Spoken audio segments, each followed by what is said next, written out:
Nadine stood in front of a wall of paint samples with 3 small cards in her hand. One was blue. One was warm white.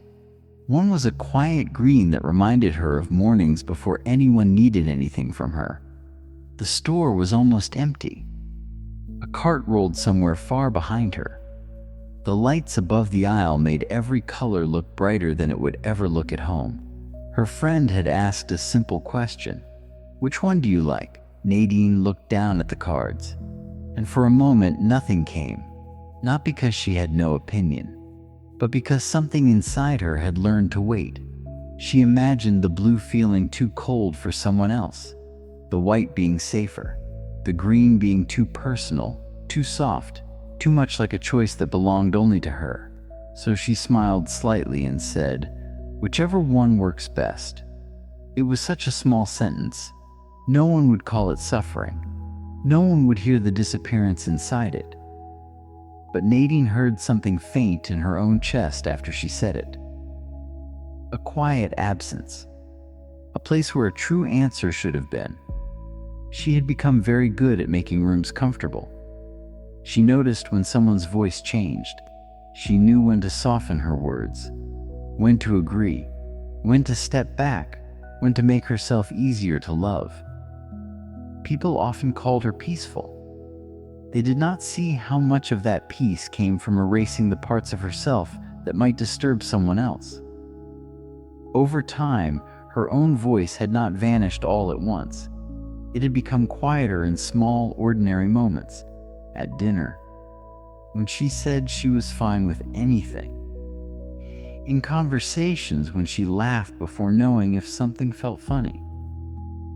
In relationships, when she accepted what hurt because naming it might make someone uncomfortable. A person can spend years keeping the air around them calm and never notice that inside, they have become a stranger to themselves. Nadine placed the green card back on the shelf, then picked it up again. Her fingers held it gently, as if it belonged to someone else. And somewhere beneath all her carefulness, a question began to rise. Not loudly, not clearly, just enough to trouble the silence. When did her life become a place where everyone else could breathe, except her? Nadine had not always been unable to answer simple questions. There had been a time when she knew what she liked without asking the room for permission. As a child, she chose things quickly. A red scarf in winter, the corner seat near the window, songs that were too loud, a bright yellow notebook when everyone else picked blue. She did not think of these choices as brave. They were only hers. A small voice inside her would rise, and she would follow it without needing to explain why. But life has a quiet way of teaching some people to lower the volume of themselves. Not through one great wound, not always through cruelty, sometimes through small corrections. A raised eyebrow, a disappointed silence, a parent saying, "Don't be difficult," a friend laughing gently at something she loved, someone she cared about becoming distant after she spoke honestly. And slowly, she learned that having a preference could change the air in a room, so she became careful. At first, carefulness looked like kindness. She paid attention. She noticed what made people comfortable. She learned how to soften the edge of her own wants, so they would not disturb anyone else's mood. If someone wanted Italian food, she said that sounded good. If someone changed plans, she said it was fine. If someone interrupted her, she let the sentence disappear. If someone hurt her but seemed tired, she protected them from the weight of knowing. And because everyone felt safe around her, they called her easy to be with. They did not see what it cost. They did not see the small room inside her where every unsaid preference was placed. One by one. A color she did not choose. A sentence she did not finish.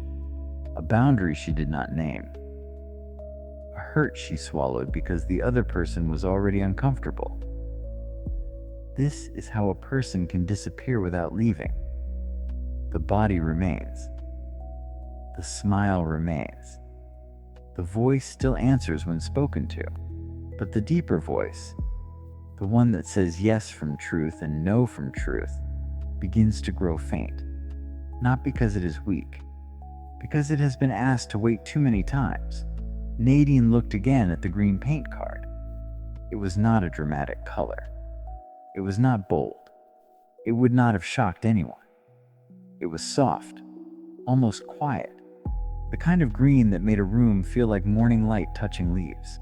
But even this small choice felt dangerous. Not because the color mattered so much, because choosing it meant admitting that she wanted something before knowing whether anyone else approved. That was the place where her body hesitated. The real wound was not the paint. The real wound was the distance between her mouth and her own truth. Many people lose themselves this way, not by making one terrible decision, but by practicing self-abandonment in tiny moments until it begins to feel like personality. They become the calm one, the understanding one, the flexible one, the one who never causes trouble, the one who can be counted on to make things easier. And somewhere beneath all that goodness, a quiet grief begins. Because being easy to love is not the same as being known. A person can be praised for their softness while slowly becoming unable to feel where they end and where others begin. This is a strange kind of loneliness. It can happen in full rooms, at family dinners, in offices, in friendships, in marriages, in conversations where everyone is laughing and no one has asked what you actually think. You can be surrounded by people who enjoy your presence and still feel unseen, because the version of you they enjoy is the version that never asks for space. Nadine knew this feeling, though she rarely named it. She knew how to read a room before entering it. She could tell when someone needed encouragement, when someone needed silence, when someone needed agreement. She could sense irritation before it became words.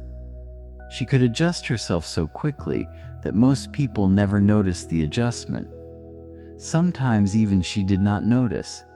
She only felt tired afterward, a tiredness that did not make sense.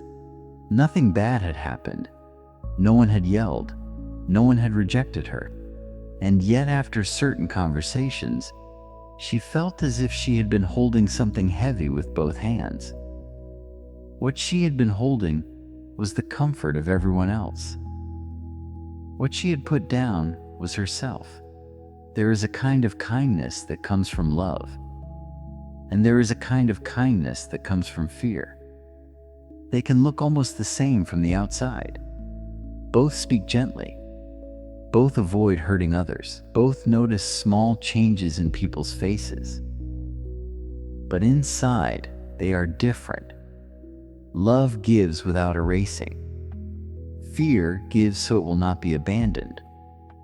Love listens to others without losing the sound of itself. Fear listens so closely to others that it forgets there was ever an inner voice to return to. Nadine thought she was being peaceful. But part of her peace was actually a negotiation. If I stay agreeable, no one will leave. If I do not need too much, no one will become tired of me. If I keep the room comfortable, maybe I will be safe inside it. This is where suffering becomes quiet. Because the person is not obviously trapped. There is no visible cage. There is only a life full of small permissions given away. The permission to want. The permission to dislike something. The permission to change her mind. The permission to disappoint someone and still remain worthy of love. The permission to hear her own voice before answering another person's expectation. Buddhist wisdom often begins in noticing the places where the mind clings. But clinging does not always look like holding tightly to an object. Sometimes it looks like holding tightly to being liked, holding tightly to being needed, holding tightly to the image of being kind, holding tightly to the hope that if everyone around you is comfortable, your own heart will finally be at ease. But comfort built on self-erasure is not peace. It is only silence with something buried underneath. There is an old story told in a small monastery about a young bellkeeper. Every morning he was asked to ring the temple bell before sunrise. The bell was clear and deep. Its sound traveled across the valley and woke the village gently. But the young bellkeeper worried that the sound was too strong. What if it disturbed the old monk sleeping near the garden? What if the birds flew away? What if the villagers found it too loud? So each morning, before striking the bell, he wrapped it in soft cloth.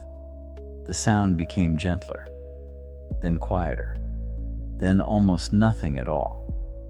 The village slept through the morning. The monks missed their meditation. The bell remained polished and beautiful, but no one could hear why it existed. One day, the old monk came to him and said, "You have protected the bell from disturbing anyone, but now the bell cannot offer its sound."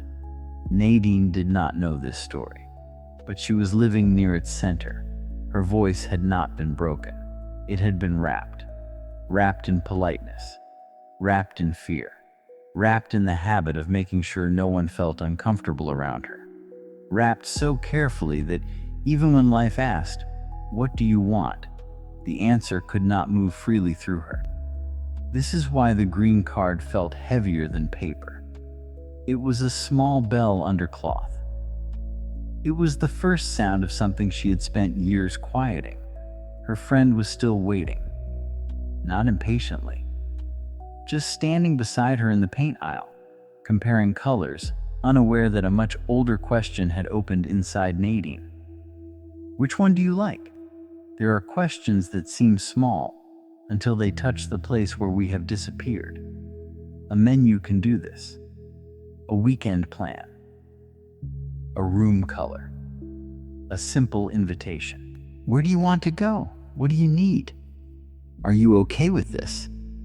Would you rather not? For someone who has practiced honesty, these questions are ordinary. For someone who has survived through harmony, they can feel like standing at the edge of a room with no script, because the script has always been simple. Choose what causes the least discomfort. Choose what keeps the peace. Choose what makes you easiest to keep. But when a person lives too long by that script, they begin to confuse absence with goodness. They believe they are calm because they no longer protest. They believe they are generous because they no longer ask. They believe they are peaceful because their own needs have become difficult to hear. But peace is not the disappearance of the self.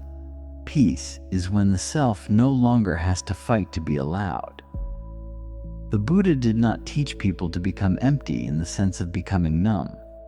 He pointed toward freedom from clinging, from false identity, from the stories that make us suffer.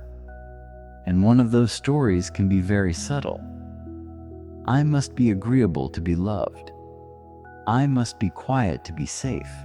I must not disturb others with the truth of my own heart. This story can dress itself as virtue. It can sound gentle. It can be rewarded by families, workplaces, friendships, and relationships that benefit from a person who does not ask for much. But the heart knows the difference between compassion and disappearance. It knows when silence is spacious, and it knows when silence is fear holding its breath.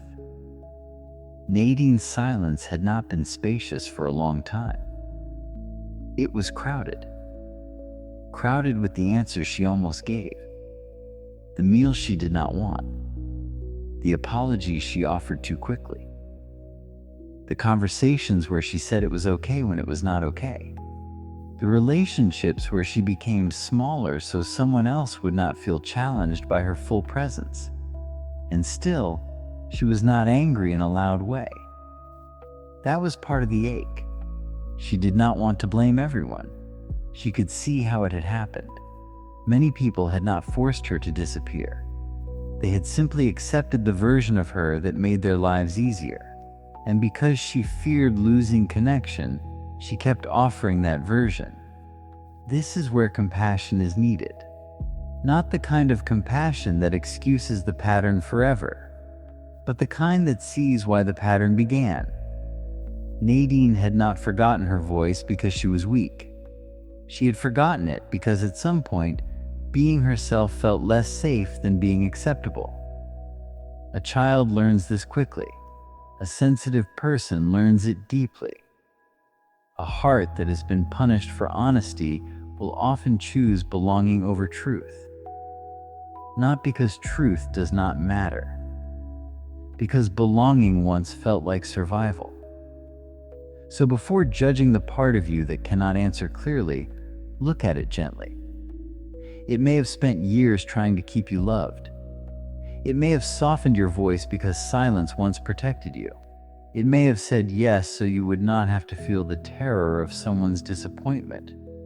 But what protects us in one season can imprison us in another. The same carefulness that kept Nadine connected had begun to keep her unknown. The same gentleness that made others comfortable had begun to make her invisible. The same silence that once felt safe had become the place where her true life could not breathe.